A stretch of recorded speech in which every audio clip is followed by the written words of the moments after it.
Morning children, today we will discuss crystal lattice and the unit cell.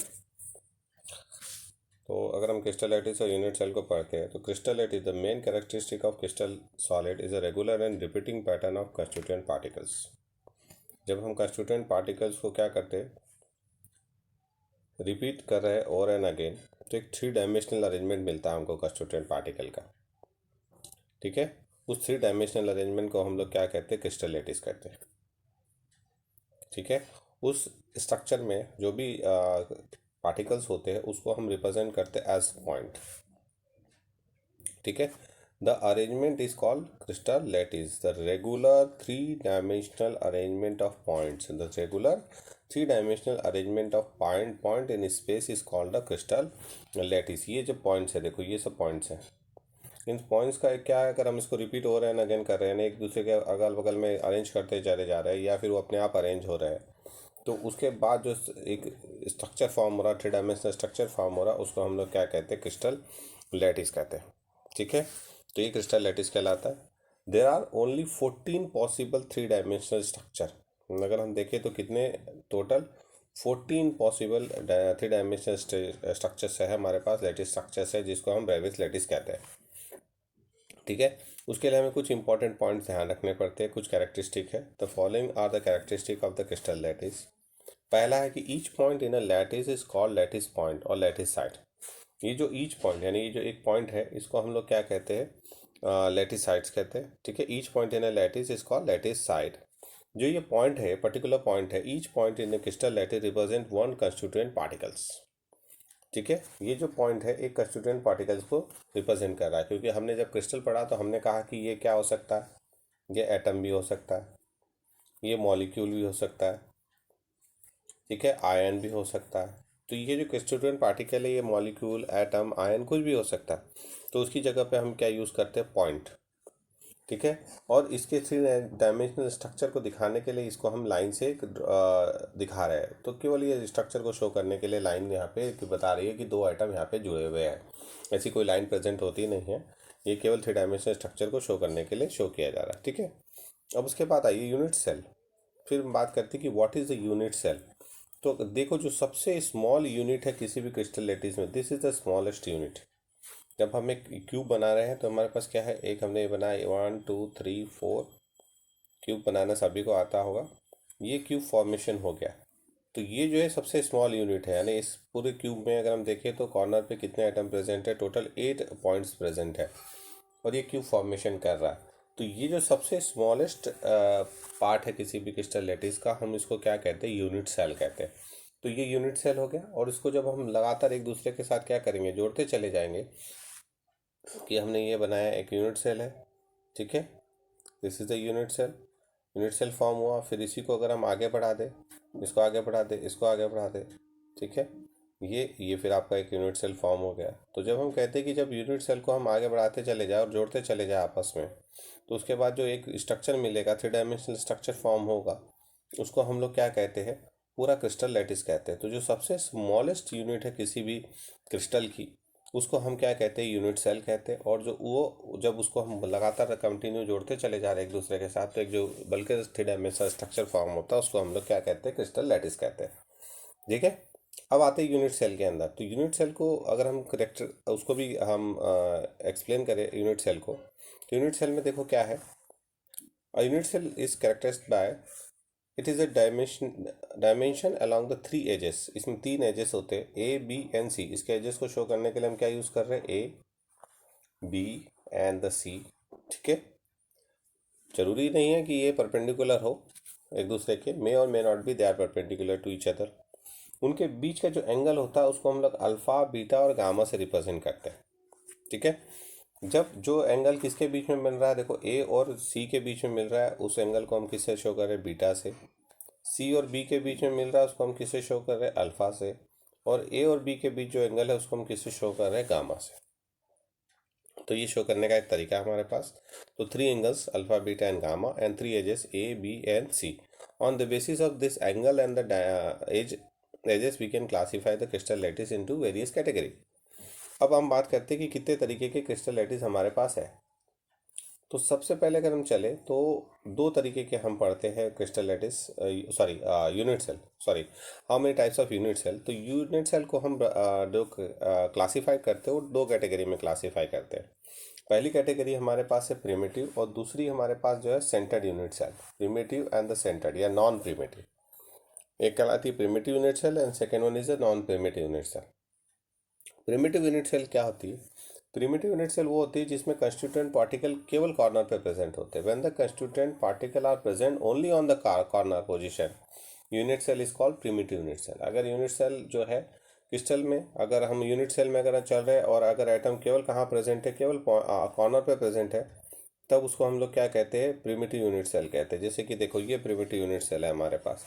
यहाँ पे देखो, अगर हम गौर से देखो तो एटम कहाँ पे प्रेजेंट है? ओनली कॉर्नर पर है, ये कॉर्नर पे प्रेजेंट है, इसके अलावा कहीं भी प्रेजेंट नहीं है। तो ऐसे क्रिस्टल लैटिस को, सॉरी ऐसे यूनिट सेल को हम लोग क्या कहते हैं? Primitive unit cell.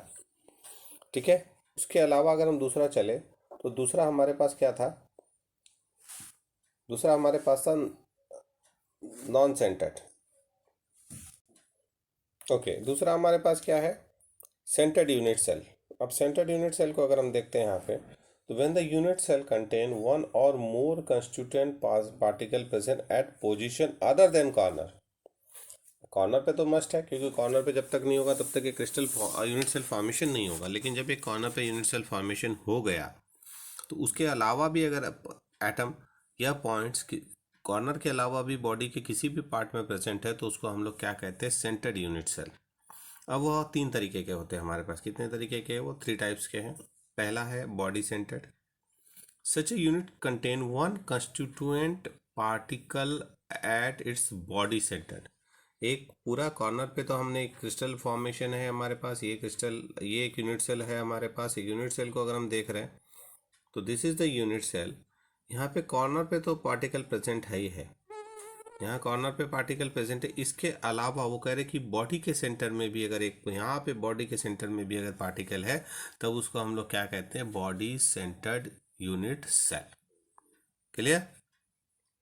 दूसरा हमारे पास क्या है? Face centred unit cell. Such a unit cell contain one constituent particle at the centre of each face beside the ones are at its corner. दूसरा यूनिट सेल वो होता है जिसमें कि जो पॉइंट है वो कहाँ पे प्रेजेंट है? कॉर्नर पे तो प्रेजेंट है, एज वेल एज हर फेस के सेंटर पे भी एक अगर पॉइंट प्रेजेंट है, तो उसको हम लोग फेस सेंटर्ड यूनिट सेल कहते हैं। देखो, अब हमारे पास देखो ये बॉडी सेंटर्ड है। ये कौन सा है हमारे पास? बॉडी सेंटर्ड यूनिट सेल है। इसमें कहाँ पे प्रेजेंट है? कॉर्नर पे, साथ में बॉडी के सेंटर में प्रेजेंट है, तो इसको हम बॉडी सेंटर्ड यूनिट सेल कहते हैं।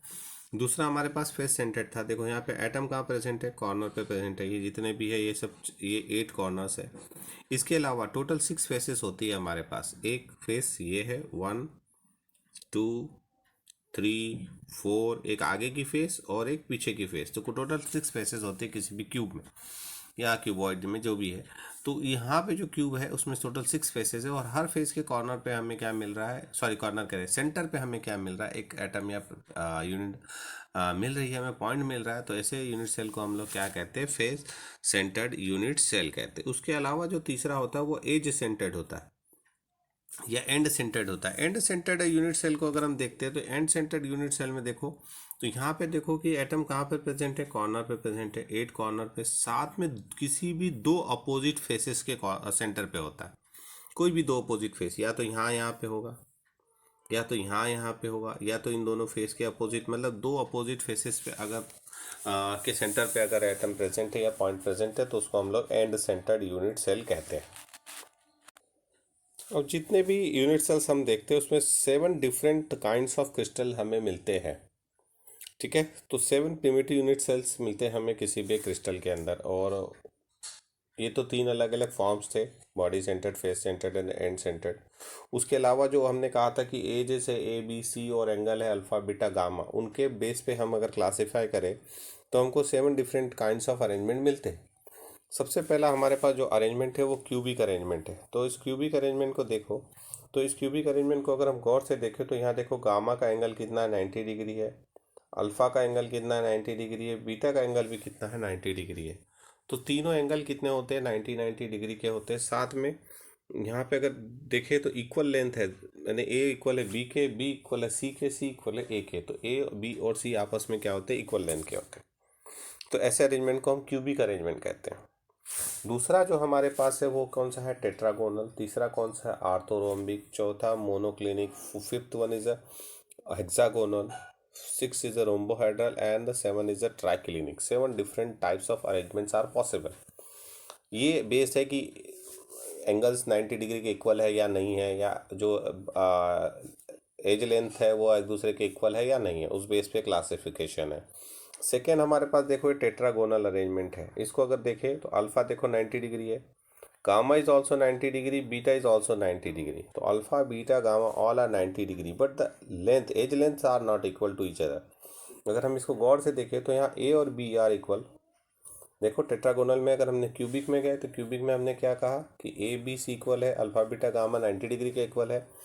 ठीक है, तो इसको क्यूबिक कहते हैं। ये किस किस में मिलता है हमको, तो प्रिमिटिव में मिलता है, बॉडी सेंटर में मिलता है, फेस सेंटर में क्यूबिक अरेंजमेंट मिलता है हमें। पॉसिबल वेरिएशंस है और एग्जांपल्स हमारे पास NaCl टाइप स्ट्रक्चर है, जिंक ब्लेंड टाइप स्ट्रक्चर है, कॉपर। टेट्रागोनल में अगर हम देखें तो ये किस में मिलता है हमको, प्रिमिटिव एंड बॉडी सेंटर में मिलता है। यहाँ पे देखो अल्फा ए और बी एक दूसरे के इक्वल है but not equal to C. Alpha beta and gamma all are equal to 90 degree. Example of white tin, tin stone. ठीक है। तीसरा ऑर्थोरोम्बिक है। ऑर्थोरोम्बिक फॉर्म हमें चारों फॉर्म में मिलती है, प्रिमिटिव में भी, बॉडी में भी, फेस में भी और एंड सेंटर में भी। ठीक है, अगर उसको हम गौर से देखें तो इसको अगर हम देखें तो यहाँ पे हमें क्या दिख रहा है कि जो भी एज लेंथ है are not equal to each other. A is not equal to B, B is not equal to C, but bond angles are 90 degree. तो एग्जाम्पल है rhombic, sulphur and the KNO3 and BaSO4, they are the examples. ठीक है, अब इसको गौर से देखो तो अगर हम यहाँ पर चले धीरे से देखो ऑर्थोरोहम्बिक। तो ऑर्थोरोम्बिक में देखो हमने क्या कहा कि बीटा 90 डिग्री है, अल्फा 90 डिग्री है, गामा 90 डिग्री है, but A is not equal to B and B is not equal to C. ये ऑर्थोरोम्बिक है। नेक्स्ट हमारे पास जो अरेंजमेंट है इज मोनोक्लिनिक अरेंजमेंट। यहाँ पे अल्फा एंड बीटा 90 डिग्री के इक्वल होता है बट गामा नहीं होता। तो हमारे पास ऑर्थोरोम्बिक है, उसके बाद देखो यहाँ पे क्या, अल्फा बीटा 90 डिग्री के इक्वल है बट गामा किसके इक्वल है, 120 के इक्वल है। ए इक्वल है बी के but not equal to C. Hexagonal structure हमारे पास मिल रहा है। रोम्बोहेड्रल प्रिमिटिव सेल में मिल रहा है हमें, ए बी सी इक्वल है बट अल्फा बीटा के इक्वल है, गामा के भी इक्वल है but all are not equal to 90 degree. Example are calcite and the mercury chloride. ये हमारे एग्जाम्पल है कुछ।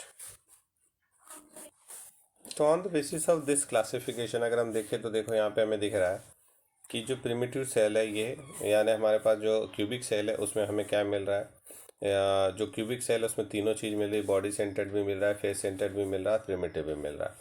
उसके अलावा अगर हम दूसरे में चले तो देखो यहाँ पे क्या है, टेट्रागोनल फॉर्म है। The two tetragonal form, one side different in length to the other, two angles between face are 90 degree. ये हमें प्रिमिटिव सेल में मिल रहा है, दूसरा केस में मिल रहा है बॉडी सेंटर्ड क्यूबिक में मिलता है हमें टेट्रागोनल फॉर्म। अब यहाँ पे देखो तीसरा हमारे पास क्या, आर्थोरोम्बिक है।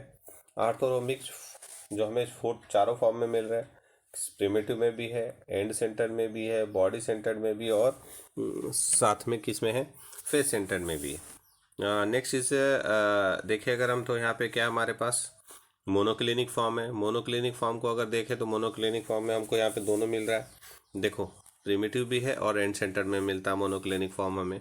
उसके बाद अगर हम नीचे की ओर चले देखें तो यहाँ पे क्या हेक्सागोनल लैटिस स्ट्रक्चर है हमारे पास, रोम्बोहेड्रल है, सब क्यूबिक सिंपल प्रिमिटिव सेल के फॉर्म में मिल रहे हैं, और ट्राइक्लिनिक है वो भी प्रिमिटिव सेल के फॉर्म में मिल रहा है। Triclinic lattice unequal side ABC are unequal angle with non equal to 90 degree. Hexagonal lattice में है one side is different to another, क्योंकि उसमें हमें वहाँ पे कितना मिल रहा है, 60 डिग्री। ठीक है, टू फेसेस एंगल।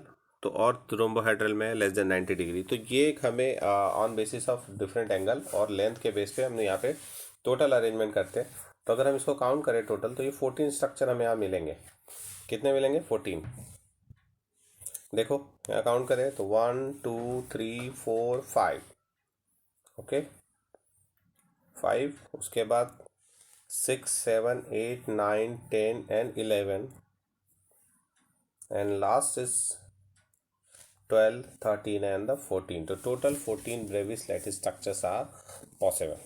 Okay, तो ये हमारे पास क्या है, यूनिट सेल है, टाइप्स ऑफ यूनिट सेल है, primitive and the non primitive, ठीक है, body centred, face centred and end centre and the Bravais lattice structure, total 14 different kinds of lattice structures are possible. तो ये हमारे आज के लिए इतना ही इसमें लेक्चर में।